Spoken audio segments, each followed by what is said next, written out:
जय श्री कृष्ण मित्रों, शिव शक्ति एस्ट्रोलॉजी में आपका स्वागत है। आज मैं आपको विष घटी का समय साधन करना आपको बताऊंगा। जैसे पिछली वीडियो हमने आपको बता दिया विष घटी कैसे निकाली जाती है, नक्षत्र में, तिथि में, वार में कितने घटी रहती है, क्योंकि 27 नक्षत्र हैं और हर दिन विष घटी आती है। कोई भी नक्षत्र होगा उस नक्षत्र में उसका घटी विष घटी का मान दिया गया है और विष घटी में कोई भी शुभ कार्य नहीं किया जाता। तो हमें इसका साधन करने के पंचांग में तो दिया नहीं रहता, लेकिन हमको तो साधन करना आना चाहिए कि प्रतिदिन जो विष घटी का जो समय है वो है क्या, वो कब प्रारंभ हो रही है, नक्षत्र से प्रारंभ हुआ तो वो कब, फिर उसका साधन कैसे करें, ये हमको आना चाहिए कि विष घटी का जो समय है घटी पर में दे दिया गया, लेकिन हमको आता नहीं निकालना, साधन करना आता नहीं, तो हम निकालेंगे कैसे विष घटी किस समय से किस बजे कब शुरू हुई और कब समाप्त हो रही है, इसका हमको ज्ञान नहीं होता।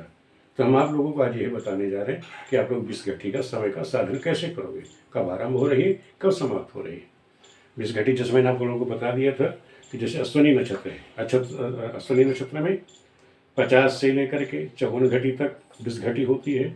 भरणी नक्षत्र में 24 से लेकर 28 घटी तक, कृतिका नक्षत्र में 30 घटी से लेकर 34 घटी तक विष घटी का होगा, और रोहिणी नक्षत्र में 40 घटी से लेकर के 44, 4 जोड़ दोगे तो 44 घटी, यानी 4 घटी इसमें आप जोड़ते रहेंगे। मृगशिरा में 14 है तो 14 से लेकर 18, 4 जोड़ दोगे तो 18, 14 से 18 तक क्या है, ये विष घटी का समय होगा। अद्रा नक्षत्र में 21 से 25 तक, 21 से 25 तक जो है विष घटी का समय होगा। इसी तरह ये मैंने पुनः लिख दिया है, आप लोग स्क्रीनशॉट लेकर के इसे नोट कर लेना। ये जो घटी है विष घटी का समय, ये सभी शुभ कार्य में वर्जित होता है। जैसे किसी मित्र ने पूछा हुआ है, कमेंट करके पूछा कि गुरुजी बताइए कि एक बच्चे का जन्म, उन्होंने उदाहरण दिया था कि 25 जनवरी 1956 में किसी बच्चे का जन्म शाम को 5:17 पर हुआ, वो अद्रा नक्षत्र में उसका जन्म है। ये जो बच्चे का जन्म हुआ है ये विष घटी में बच्चे का जन्म नहीं हुआ, इसे आप सिद्ध करिए। बहुत अच्छा प्रश्न है। अब हम आप लोगों को यही सिद्ध करके बताते हैं कि आप लोग साधन कैसे देखोगे कि विष घटी कब रहा, क्योंकि अद्रा नक्षत्र में है तो अद्रा नक्षत्र आप देख लो इस चार्ट में। अद्रा नक्षत्र 21 घटी से लेकर 25 घटी तक अद्रा नक्षत्र है, उनमें विष घटी है। अब विष घटी आप लोगों को साधन करना आता नहीं, तो आप करेंगे कैसे, निकालेंगे कैसे, वो आज मैं आपको सिखा रहा हूँ। तो इसमें जो हमें आवश्यकता पड़ेगी, वैसे मैंने नोट कर दिया है। लग्न जो है 3 राशि 4 अंश 18 कला 24 विकला। अद्रा नक्षत्र का दूसरे चरण में बच्चे का जन्म है। अद्रा की जो घटी का मान मैंने बता दिया 21 से 25 तक है, और 5:30 बजे चंद्र स्पष्ट जो है 2 राशि 4 अंश 3 कला 57 विकला है। लेकिन हमको जो आवश्यकता पड़ेगी इस गणना में, वो नक्षत्रों का जो गत नक्षत्र है और प्रजेंट नक्षत्र का जो मान है वो हमें पता होना चाहिए। गत नक्षत्र आपका जो है 55 58 है, यानी 55 घटी 58 कला है। इसको हम क्या करेंगे, 2.5 से भाग कर देंगे तो घंटा मिनट बन जाएगा। घटी फल है, इसे 2.5 से आप भाग कर दीजिए तो आपका घंटा मिनट बन जाएगा। तो इसको हम 2.5 से भाग कर देंगे। 2.5 से भाग करने में 2 2 4 1 5/2, 5/2 को जब हम उल्टा कर देते हैं, गुणन में ले लेते हैं, फिर 2/5 हो जाएगा। तो 55.58 2/5, तो 55 दूनी 110 और 58 दूनी 116/5। अब 5 से इसको भाग कर दीजिए, 5 दूनी 10 और 5 दूनी 10, 22 तो घंटे बन गए यहाँ से। और 116 को 5 से भाग कर तो 5 दूनी 10 और 5 3 15, 23 मिनट, यानी 22 घंटा 23 मिनट ये मृगशिरा नक्षत्र का मान रहा है। इतने घंटे जो मृगशिरा का जो 55 घटी है, यानी 22 घंटे 23 मिनट, ये मृगशिरा का सर्वक्षम रहा, कहने मतलब इतना मान मृगशिरा का रहा। इसी तरह हम अद्रा नक्षत्र का निकाल लें। अद्रा नक्षत्र जिस बच्चे ने जन्म लिया है वो 54 घटी 46 मिनट था, तो 54 घटी 46 मिनट को उसी तरह 2/5 से, जैसे मैंने कहा कि 2.5 से भाग कर देना। 2.5 से भाग करोगे जब, ये 2/5 हो जाएगा। तो 54 दूनी 108, 46 दूनी 92, भाग 5 से को भाग कर दिया तो 5 दूनी 10, ठीक है, और 5 51 5, तो 21 घंटे बन जाएंगे। यहाँ शेष बचेगा 3 को अब 60 से गुणा करेंगे तो 180 प्लस 92, 180 प्लस 92 192, तो कितना हो गया ये 2 9 8 17 और 1 1 2, 1 1 2। इसको फिर आप 5 से भाग कर दीजिए तो 5 हम 25, कितना हो गया 5 हम 25 और 2 यानी 4 बार जाएगा, यानी 21 घंटा 54 मिनट। ये आर्द्रा नक्षत्र का मान आ गया। जो आर्द्रा नक्षत्र आपका है वो 21 घंटा 54 मिनट रहेगा। ये तो हो गया आपका नक्षत्रों का मान। अब हमको साधन करना है, निकालना है कि मृगशिरा जो नक्षत्र है वो समाप्त कब होगा। अब हमको ये पता चलना है मृगशिरा का समाप्ति काल, क्योंकि ये मान तो उसका जो है 22 घंटे 22 घंटे 23 पल है। तो इसमें आप क्या करेंगे, जो सूर्योदय है सूर्योदय आप इसमें जोड़ दीजिए नक्षत्रमान में, तो आपको पता चल जाएगा कि आपका ये नक्षत्र समाप्त कब हो रहा है। तो 22 घंटे ये मृगशिरा का कितना है, 22 घंटा 23 मिनट। 22 घंटे 23 मिनट में उस समय जो सूर्योदय दिया गया पत्र में 6:43 मिनट। जो हमने पंचांग यूज किया है वो वेंकटेश्वर पंचांग है, उसी के द्वारा हम गणना कर रहे हैं। तो उसमें जो सूर्योदय दिया गया है वो 6:43 मिनट है। तो 6:43 हमने इसमें जोड़ दिया, तो 3 3 6 हो गया, 4 2 6 60 हो से यानी 66 हो जाएगा। 66 में 60 निकाल दोगे तो 6 मिनट आपके बचेंगे। फिर 6 6 2 8, 1 हाथ से 9, 2 का दूरा यानी 29 घंटे 6 मिनट। 29 घंटे 6 मिनट को आप क्या लिखेंगे, 29 घंटे मतलब 24 घंटे के बाद।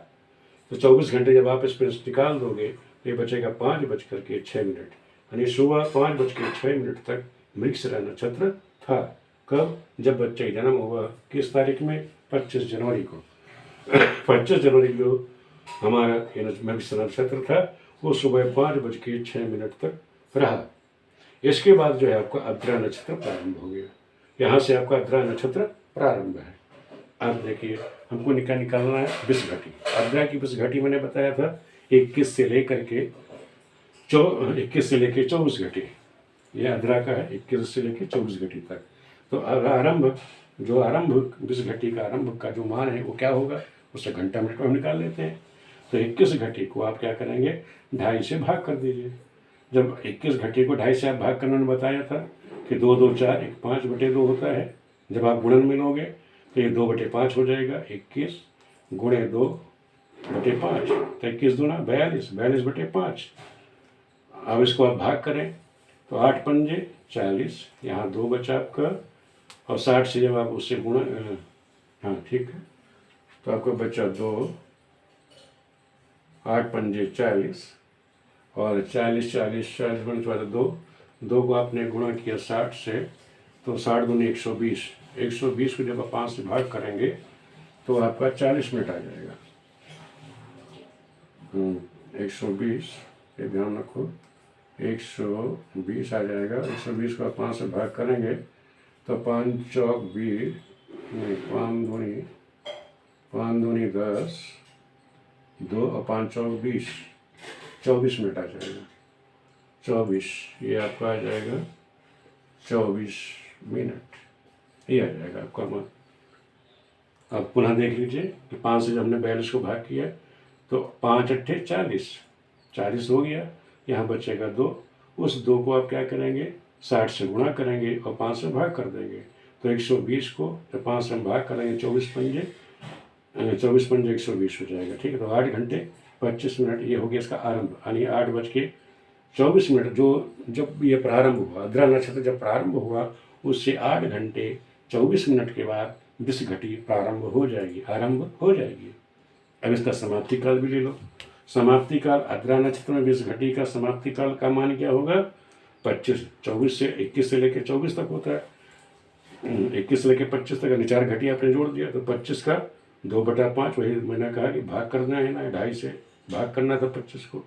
तो 25 दूना 50, 50/5 यानी 10 घंटे, यानी 10 घंटे तक, कहने मतलब जब बच्चे जन्म हुआ उसके 10 घंटे, जब आर्द्रा नक्षत्र आपका प्रारंभ हुआ उसके 10 घंटे बाद तक जो है आपका विषघटी रहा। यानी कहने मतलब 8:24, जब उस आर्द्रा नक्षत्र प्रारंभ हुआ तो 8 घंटे 24 मिनट से प्रारंभ हुआ और 10 घंटे तक वो आपका विषघटी का मान रहा। अब हम समय का साधन कर देते हैं। विषघटी का आरंभ समय कब प्रारंभ होगा, गत नक्षत्र का समाप्ति का। जो नक्षत्र गत है, मृगशिरा नक्षत्र कब समाप्त हुआ, अब हमने बताया था मृगशिरा नक्षत्र का जो समाप्ति काल है 29/6 को हमने क्या कहा था, सुबह 5:06। तो सुबह 5 बज के घट नक्षत्र का समाप्ति काल लिखेंगे आप 5:06। फिर हम क्या लिखेंगे, विष घटी का आरंभ काल, यानी प्रारंभ कब हो रहा है। आरंभ काल कितना आया हमारा, 8:24। कितना आया, 8:24। तो 8:24 आप हम इसमें जोड़ देते हैं। 8 कितना आएगा, 24। तो ये 8:24 आप इसमें जोड़ दीजिए। तो 24 और 6 30, 24 6 30 और 8 5 13, यानी 1:30। 1:30, 1:30 से जो है ये हमारी जो विष घटी है वो प्रारंभ होगी। 1:30 से ये प्रारंभ हुई। अब हमने देखना है विष घटी का समाप्ति काल। समाप्ति काल में क्या करना है, मैंने कहा विष घटी का समाप्ति काल कर, वही घट नक्षत्र का जो समाप्ति काल है 5:06, उसमें क्या करेंगे, ये जो समाप्ति काल आया है विष घटी का समाप्ति काल 10 घंटे, वो हम इसमें जोड़ देंगे। तो 5:06 पे ये समाप्ति काल था मृगशिरा का जो घट नक्षत्र था, 10 घंटे तक रहा, ये हमने इसमें जोड़ दिया। तो 6 के 6 रहे और 10 5 15, 10 और 5 15, यानी 15:06 तक जो है ये विष घटी रही, यानी विष घटी रही 3:06, इसको हम कह सकते हैं 15/6 का मतलब हो गया 3:06। 3:06 तक ये विष घटी, 3:06 पर ये विष घटी हमारी समाप्त हुई। इसलिए हम कह सकते हैं कि जब बच्चे का जन्म कितने बजे हुआ, बच्चे का जन्म हुआ था 5:17 और विष घटी समाप्त हो रही 3:06, यानी जब बच्चे का जन्म हुआ उस समय विष घटी हमारी समाप्त हो चुकी थी। इसलिए बच्चे का जो जन्म है विष घटी में नहीं हुआ था। इसलिए हम कह सकते हैं बच्चे का जो जन्म है वो विष घटी में नहीं हुआ, ये सिद्ध हुआ। यही हमको सिद्ध करना था कि विष घटी में बच्चे का जन्म नहीं हुआ, ये सिद्ध करना था। तो हमने क्या किया कि हमें पता चल गया कि भाई विष घटी की जो समाप्ति है वो समाप्ति हो गई थी 3:06 पर और बच्चे का जन्म हुआ था 5:17 पर। इसलिए जब बच्चे का जन्म हुआ उस समय विष घटी नहीं थी। इसी प्रकार आप किसी भी दिन का जो विष घटी का जो मान है कैसे निकालोगे, ये पूरी गणना मैंने आपको बता दी है कि किसी भी तिथि रोज ही निकले। जो भी नक्षत्र होगा, मान लो अगर कोई दिन, मान लो आज का नक्षत्र मान लो स्वाति नक्षत्र है, तो स्वाति नक्षत्र में मान लिया कि वो 14 से लेकर 18 घटी तक रहेगा, योग रहेगा, वो विष घटी रहेगी। तो उस विष घटी का मान आप कैसे निकालेंगे, वो इसी प्रकार आप लोग साधन करेंगे। यानी रोज हर नक्षत्र है, हर नक्षत्र में विष घटी आती है, अलग अलग मान दिया होगा कितनी घटी रहेगी, तो वो मान कैसे आप निकालेंगे, उसका साधन कैसे करेंगे, वो मैंने आपको विधि बता दी है कि जो अपना गत नक्षत्र है उसका मान लो समाप्त कब हो रहा है, वो आपके जो विष घटी का जो मान है वो पीरियड कितना है उसको घंटा मिनट बना लो और जिसमें समाप्ति काल है उसमें आप जोड़ दीजिएगा। तो आपका जो है विष घटी समाप्ति आरंभ का समय जो है उसमें आप जोड़ते जाइएगा गत वाले नक्षत्र में, तो आपका साधन हो जाएगा। कोई कठिन कार्य गणना में नहीं है। इस तरह आपको मैंने बता दिया विष घटी का आप लोग साधन कैसे करेंगे, चाहे वार का हो, चाहे तिथि का हो, चाहे नक्षत्र का हो, विष घटी साधन करना है, विधि आपकी यही रहेगी। वीडियो आप लोगों को कैसी लगी कमेंट करके मुझे जरूर बताइएगा। वीडियो देखने के लिए आप सभी मित्रों का बहुत बहुत धन्यवाद।